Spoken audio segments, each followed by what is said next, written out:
Bien, dans les vidéos précédentes, on a donc vu comment les équations de Maxwell suggéraient que nous vivions dans un espace à 6 dimensions, 3 dimensions d'espace, une dimension le temps des horloges, une dimension du temps biologique qui correspond à un changement d'échelle, changement de masse, et un temps ou un espace de conscience qui permet donc d'observer l'évolution d'une matière vivante depuis un extérieur qui correspond à une 6e dimension spatiale. On a vu que la musique était un moyen d'explorer ces espaces internes qui sont propres à chaque être vivant. Et aussi, il est évident que comme on part de fréquences quantiques qui sont très élevées, on va jusqu'aux fréquences sonores, mais on pourrait s'arrêter à des fréquences intermédiaires. C'est-à-dire, par exemple, à des fréquences de lumière. Alors, évidemment, la lumière, c'est moins puissant que le son. Mais peu importe, on peut faire ça, c'est-à-dire établir une correspondance entre des couleurs et des notes de musique. Donc ça, ça a été fait déjà depuis le Moyen-Âge. Hein.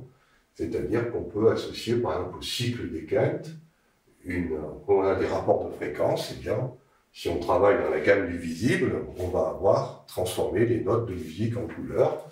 Donc le Do, par exemple, correspond au jaune, puis l'orange, c'est le sol, le Ré, c'est des variations de rouge, et ainsi de suite.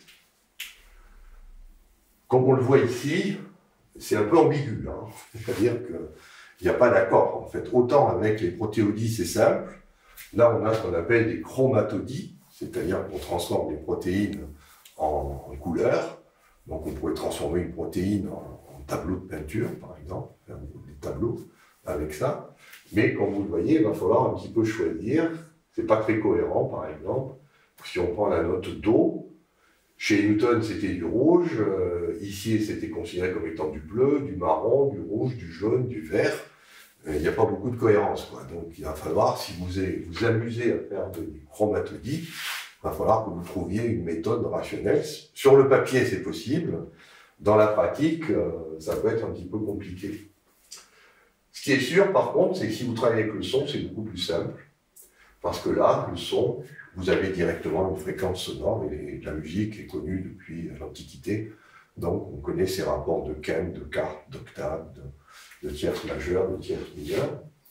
Et comme on l'a vu, on peut bien sûr utiliser des instruments de musique pour stimuler, mais sachez aussi que, suivant les travaux de Marie-Louise Aucher, notre corps humain peut résonner sur 9 octaves. Et c'est ça qui est intéressant dans les travaux de Marie-Louise, c'est que ces 9 octaves, bien sûr, il y a une partie des octaves qui concernent le corps physique, mais il y a aussi des octaves, si on arrive à contrôler sa respiration et ses mouvements corporels, on peut atteindre des notes qui correspondent à des fréquences très basses, qui correspondent donc aux fréquences magnétiques terrestres, ou au contraire très hautes, qui correspondent à ce que les Indiens appellent les chakras couronnes, c'est-à-dire des choses qui sont très subtiles. Donc voilà, on a un outil, l'organe vocal, qui permet de travailler sur 9 octaves. Et avec ça, le chant peut être aussi une façon de travailler.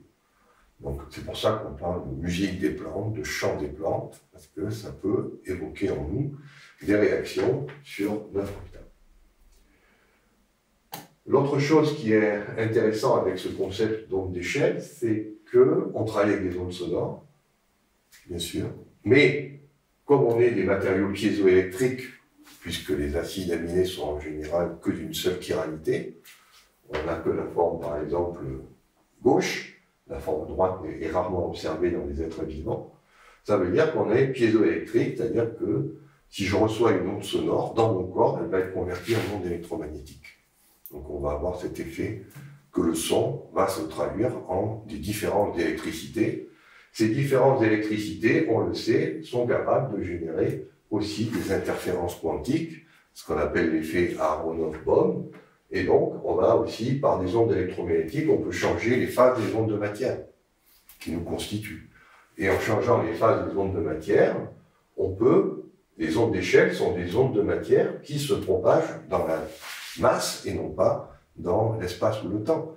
c'est-à-dire que l'onde de matière donne la probabilité d'observer une masse en un lieu donné et un temps donné, alors que l'onde d'échelle permet de calculer la probabilité de trouver l'objet dans une échelle de masse donnée, c'est-à-dire à l'échelle du gramme, ou à l'échelle du kilo, ou à l'échelle de la tonne, pour un même lieu, évidemment, et un même moment.